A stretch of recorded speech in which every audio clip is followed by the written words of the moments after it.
मंच पर पधारे हुए हम सब के चाहते नेता प्रतिपक्ष श्री राहुल गांधी जी, देश भर से यहाँ आए हुए मनरेगा एक्टिविस्ट और कार्यकर्ता, वर्कर्स के लीडर्स और मीडिया के मेरे दोस्तों और सभी राज्यों से आए हुए कांग्रेस पार्टी के मनरेगा स्टेट कोऑर्डिनेटर्स और इस सभा में जो मौजूद साथियों और आप अभी जो मंच पर बैठे हुए हमारे जो नरेगा के बारे में जो कुछ जानकारी उन्होंने आपको दी है, वो नेतागण और अनुभव के आधार पर बहुत कुछ उन्होंने बताया और आपने आप जो काम कर रहे हैं ये देखकर राहुल गांधी जी बड़े खुश हो गए।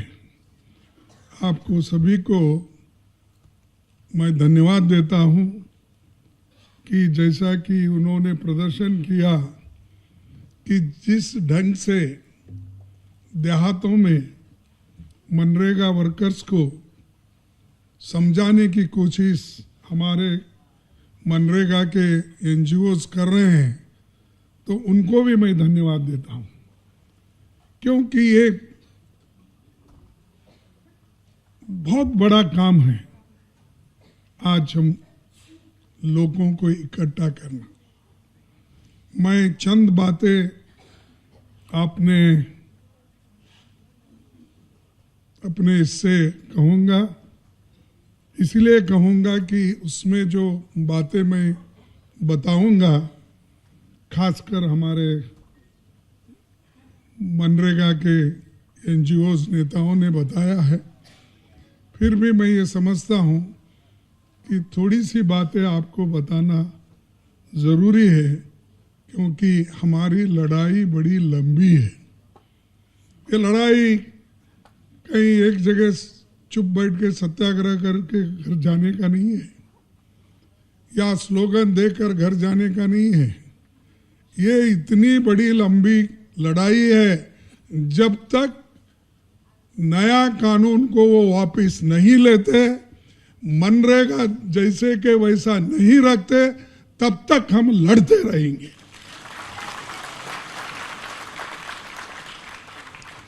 मनरेगा बचाओ मोर्चा मैं देश के विभिन्न इलाकों से पधारे सभी मित्रों का तो स्वागत किया हूं, फिर एक बार करता हूं। संसद के विंटर सेशन में मोदी सरकार ने मनरेगा को समाप्त कर नया कानून बनाया।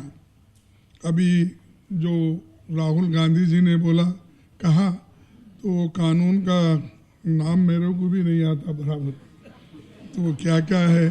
अरे हम तो महात्मा गांधी जी का नाम लेकर मनरेगा बनाए थे, तो इनको क्या रोग हो गया है कि वो मनरेगा के पीछे ही पड़े हैं। ग्रामीण भारत के गरीबों कमजोर तबकों पर हमला किया, जिसका देश भर में विरोध हो रहा है। जल्दी ही बजट सत्र शुरू होगा, जिसमें इस मसले को हम लड़ेंगे, ये वायदा हम आपके पास करते हैं। देश के तमाम हिस्सों में कांग्रेस पार्टी गांव स्तर पर इस गंभीर मुद्दे को आंदोलन के रूप में लेकर जा रही है। मनरेगा को समाप्त करना कमजोर तबकों पर प्रहार ही नहीं है, ये बीजेपी आरएसएस की महात्मा गांधी को जनस्मृति से हटाने की साजिश और ग्राम स्वराज की सोच पर ये हमला है। महात्मा गांधी जी राष्ट्रपिता हैं, दलित सीमाओं से परे वे देश के आदर और सम्मान के पात्र हैं। यह पहला मौका है जब कोई दल राष्ट्रपिता के नाम पर रखी योजना से उनका नाम हटाने का हिमाकत कर रहा है, तो ये बीजेपी कर रही है। जिन्होंने गांधी जी की हत्या की वो अब आरएसएस के शताब्दी वर्ष में उनका नामो निशान मिटाने का साजिश कर रही है, जो देश कभी बर्दाश्त नहीं करेगा और इस देश की जनता कभी इसे सहन नहीं करेगी। मित्रों, 19 जनवरी 2026 को मोदी सरकार की ओर से एक प्रेस कॉन्फ्रेंस करके मुझे और राहुल जी को उन्होंने बहुत टीका टिप्पणी की, और वो टीका टिप्पणी का उत्तर हम देने नहीं चाहते, ये तो उनका काम है। अच्छी बातें जब हम बोलते हैं, टीका टिप्पणी तो वो लोग करते हैं, और वो कभी भी अच्छी बात करते ही नहीं, तो इसलिए हमको हमेशा उनको टीका टिप्पणी करते हैं, ये वो समझ लेना चाहिए। ये भी कहा कि जब तक नई योजना लागू नहीं होती तब तक मनरेगा के तहत जहां जितने काम की जरूरत होगी वहां काम कभी नहीं आने पाएगा। अगले 6 महीनों में मनरेगा के साथ ट्रांजिशन के बाद पूरे देश में योजना लागू की।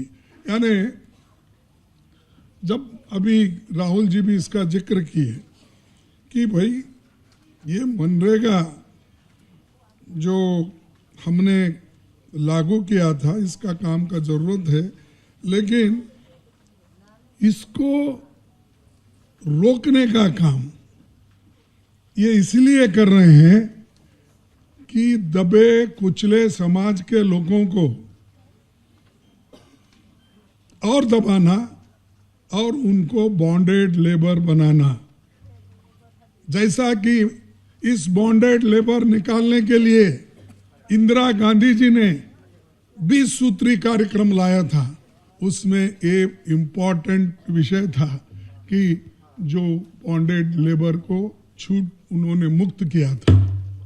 लेकिन आज फिर मोदी जी ने बॉन्डेड लेबर बनाकर अमीरों के पास आपको सौंप रहे हैं, और वो जितना दिए उतना ही पैसा लेकर उनके पास काम करना, एक गुलामी का फिर यहाँ पर पद्धति या प्रोसेस लाने की कोशिश कर रहे हैं। तो इससे हमको लड़ना पड़ेगा। अरे लोगों को बोल रहे 125 दिन काम देंगे, 125 दिन, अरे 100 दिन के लिए हम पूछ रहे हैं, और 100 दिन में अगर आप पूरा पैसा नहीं दे सकते, क्योंकि 100% मजदूरी हमको मिलती थी और 75% मटेरियल में जो स्टेट गवर्नमेंट का काम होता था, लेकिन आज उसको खत्म करने का उन्होंने तैयारी की है।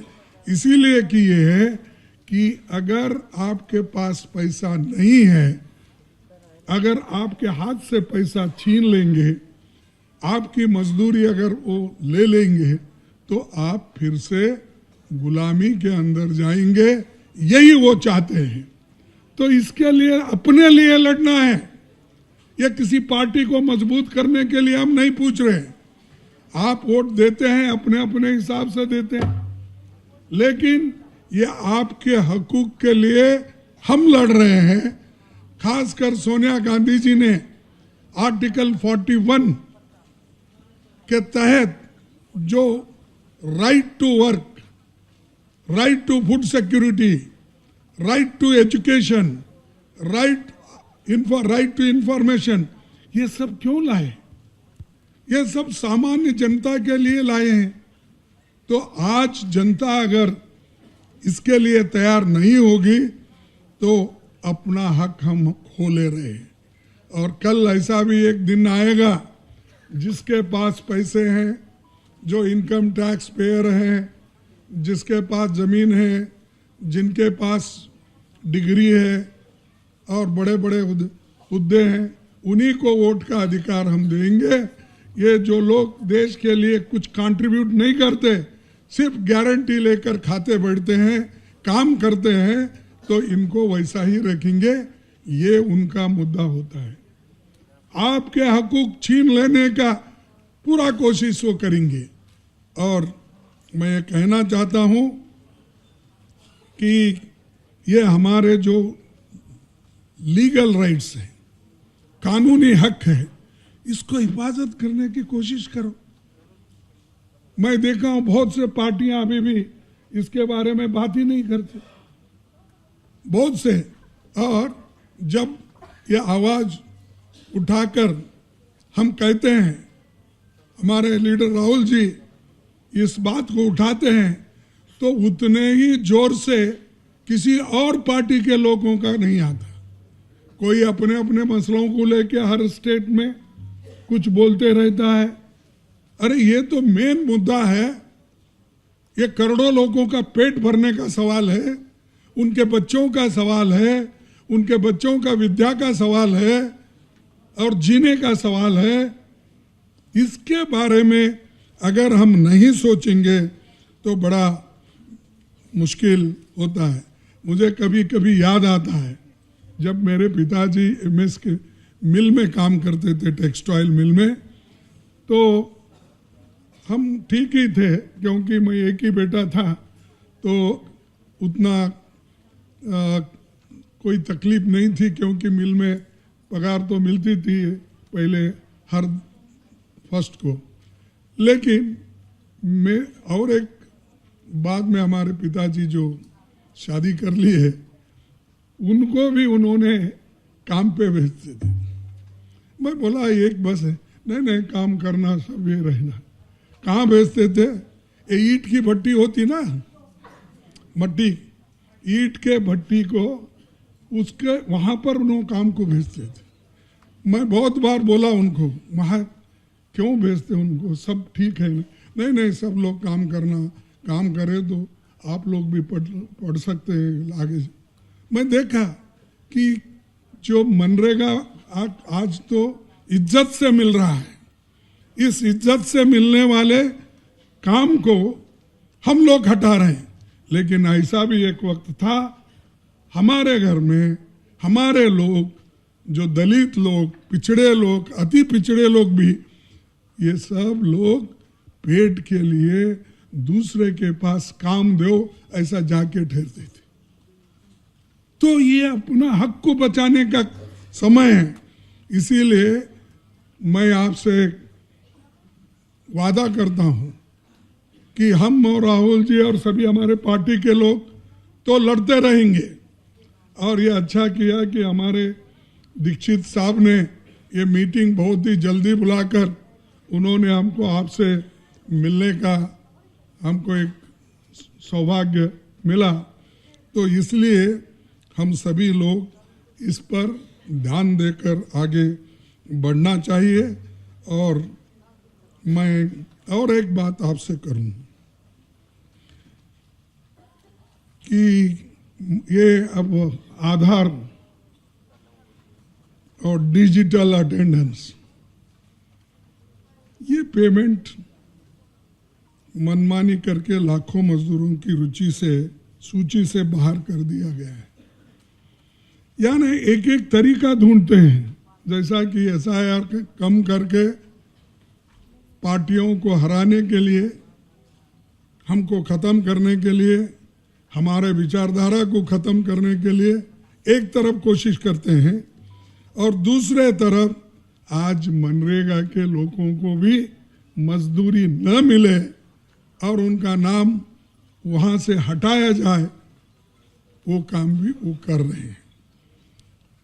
और 11 साल के मोदी सरकार ने दुनिया के सबसे बड़े रोजगार योजना को धीरे धीरे खत्म कर रही। मैं एक बात आपके सामने रखना चाहता हूं। श्रीमती सोनिया गांधी जी जब मुझे लेबर मिनिस्टर बनाए 2009 में, मैं आईएलओ कॉन्फ्रेंस को जाता था। आपको मालूम है, तो सबको मालूम होगा। तो ये दुनिया का एक ऑर्गेनाइजेशन है, बहुत बड़ा ILO, the International Labour Organisation. तो वहाँ जाता था तो हर एक को अपने अपने देश के लेबर के बारे में, लेबर वेलफेयर के बारे में वहाँ पर बात करते थे। कभी एनवायरनमेंट के ऊपर आता था, कभी मजदूरों को कम दाम मिनिमम वेजेस के बारे में आता था। अलग अलग ढंग से बहुत से चीज़ें आती थी। तो मैं अमेरिका, जापान, चाइना 18 कंट्रीज में गया था और हर 18 कंट्रीज में मैंने उनसे कहा कि हमारे पास राइट टू वर्क है, जिससे गरीबों को काम मिलता है और साल में 100 दिन काम देना चाहिए, ये कंपलसरी है। अगर कोई काम नहीं देता है वो डिप्टी कमिश्नर को प्रोसिक्यूट कर सकते हैं, है ना? है तो कर सकते। ये बात बोलने के बाद बहुत से लोगों को अजब हुआ। तो ब्राजील के प्राइम मिनिस्टर ये कहे ऐसा है अभी, हाँ है। उसके बाद हर जगह जब मैं गया, साउथ अफ्रीका गया तो केपटाउन में वहाँ पर हो गया था, जापान, उसके बाद चाइना, उसके बाद जर्मनी, इटाली, सब जगह गए। सब जगह उन्होंने ये कहा जो फूड सिक्योरिटी एक्ट और आपका मनरेगा, ये इतना बढ़िया एक्ट है, और कंपलसरी एजुकेशन एक्ट, ये इतना बड़े काम आपके देश ने किया, हमको ताजुब है। बोले ये नामुमकिन है, इतने लोगों को आप कैसा काम देते हैं, इतने लोगों को कैसा खाना देते हैं, इतने लोगों को कैसा पढ़ाते हैं। हम करके दिखाए यूपीए के लोग, लेकिन ये बीजेपी आज इसको काट रही है, दबा रही है, खत्म कर रही है। इसीलिए हम सब लोग इसके लिए लड़ना। जब दुनिया मानती है अच्छा है, ये मोदी नहीं मान रहा, क्योंकि मोदी को क्या है, इसके आजू बाजू इर्द गिर्द सभी अमीर लोग हैं। उनको मालूम नहीं गरीबी क्या है, उनको ये मालूम नहीं फूड सिक्योरिटी क्या है, क्योंकि वो सब ऑर्डर देके वो बुलाते ना, ऑर्डर क्या बोलते हैं, हाँ, वो उसको ऑर्डर दिए, फोन में मंगा लिए, खा लिए।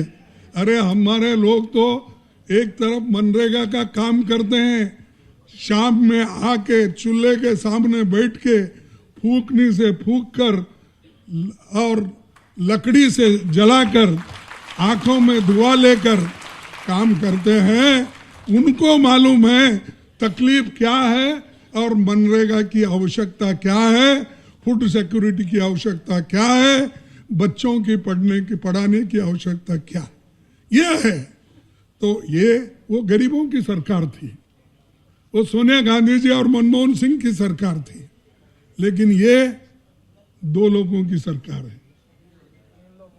ये दो लोग कौन है मालूम है? एक मोदी है और एक शाह है। तो ये लोग हैं, इनको कुछ भी मालूम नहीं, सिर्फ खत्म कैसा करना और इलेक्शन प्रचार में ही घूमते रहते। अरे देश का काम करो, कौन सा अच्छे मेरे को एक तो बोलिए कौन सा बड़ा इन्होंने कोई काम किया। जैसा पंडित जवाहरलाल नेहरू जी इतने बड़े बड़े प्रोजेक्ट लाए, पानी का इंतजाम किया, फूड सिक्योरिटी, बड़े बड़े डैम बंधे, ये सब बंद है। तुम क्या कर रहे हो? Bullet train. तुम्हारा बुलेट ट्रेन भी नहीं आया, वो भी नहीं है। वंदे भारत, और क्या पहले रेल नहीं थे? लोग नहीं जाते थे? अरे हमारे पटरी के ऊपर तुम भगा रहे,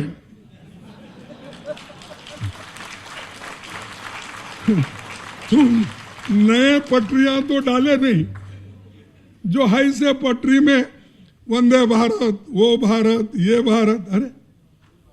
अरे लोगों को जाने के लिए सुविधा करो।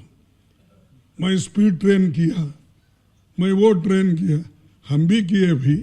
हम तो पूरा देश में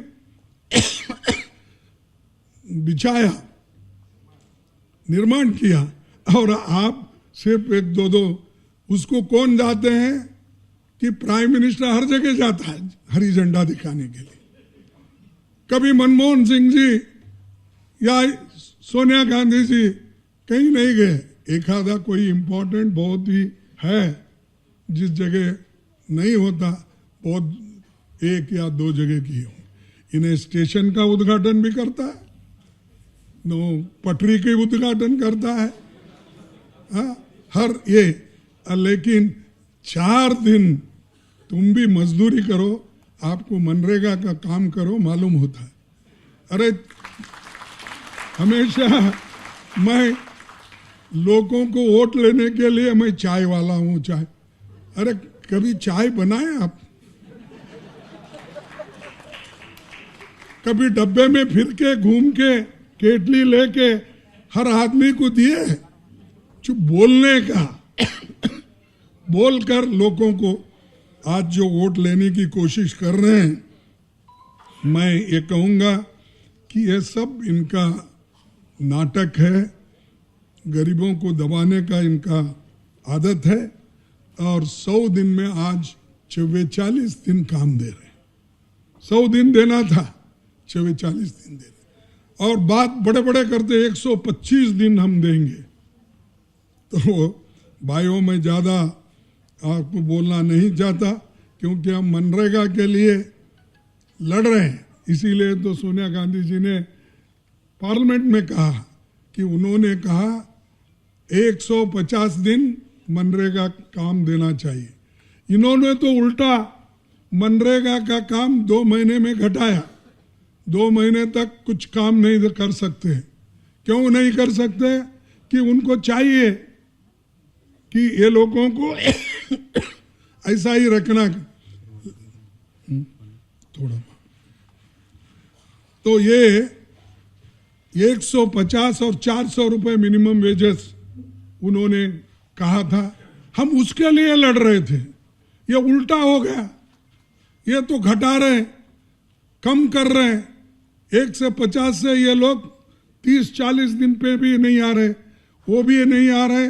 मिनिमम वेजेस नहीं, प्राइस इंडेक्स नहीं के आधार पर नहीं मिल रहा। तो इसीलिए ये मोदी सरकार सिर्फ लोगों को कमजोर करने में लगी है, और इसका मैं पुरजोर उनका विरोध करता हूं। और महात्मा गांधी जी ग्राम स्वराज लाना चाहते थे, लेकिन अब जो भी आरएसएस के हेडक्वार्टर से जो निकलेगा, जो मोदी जी बोलेंगे, वो ही काम हर पंचायत में होगा। क्यों होगा? कि वहां पर भी पार्टियों को भी कमजोर करना, लोगों को भी कमजोर करना। क्योंकि बोलेंगे ये पंचायत वोट नहीं दिया, वहां मत लो। तो वहां तो गरीब नहीं है, गरीब मरना चाहिए। हमने तो ये किया, कोई पार्टी नहीं देखी, हमने कोई सेक्शन नहीं दिया, तो हमने तो काम किया। लेकिन ये लोग आज बहुत परेशान करके लोगों को खत्म करने की काम कर रहे हैं। इसलिए आपको, जैसा राहुल जी ने कहा, एक कृषि 3 कानून, कृषि 3 कानून, काले कानून को हटाने के लिए जो किसान ने काम किया, वही काम मनरेगा वालों को करना होगा, लड़ना होगा।